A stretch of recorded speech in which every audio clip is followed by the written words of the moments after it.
talk about some of the overlooked symptoms of a leaky gut that every person struggling with histamine intolerance needs to familiarize themselves with. This is going to be a great video. You're going to learn a ton of information, and if you watch this video all the way to the end, I promise you're going to pick up some practical tips that you can implement to help yourself get well. Now, if you're new here, I'm Dr. Hagmeyer, and I want to welcome you to my YouTube channel. If you have questions about today's video, make sure that you drop me your comments or your questions in the section below. And again, I'll do my best to answer those questions, or at least point you in a direction where I may have already covered that topic.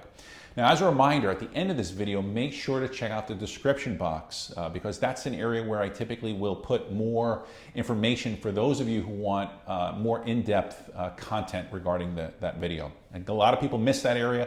So again, it can be a very, very important area when you're looking for more in-depth content. All right, well, let's get started here with some of the things you should know about histamine intolerance and its connection it has to leaky gut. First off, what kind of symptoms make me think that a patient may have a leaky gut that's tied into mast cell activation or histamine intolerance? So again, these are the things that I want you to be on the lookout for. This may be a patient, or maybe it's you, who can't eat anything. You have multiple food sensitivities, multiple chemical sensitivities.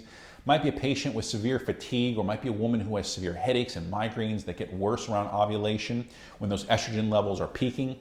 It might be a woman with severe menstrual cramps. We know that estrogen receptors are found throughout the brain and throughout the uterus, and that excess histamine can cause more uterine contractions. Bloating, abdominal pain is another symptom of a leaky gut, as well as skin rashes and hives. So again, those are some of the lesser known symptoms of a leaky gut. Then there are the symptoms that you might be more familiar with when it comes to leaky gut: joint pain, anxiety, depression, low energy. As a general reminder, histamine intolerance is caused by a problem with the DAO, diamine oxidase, and HNMT enzyme.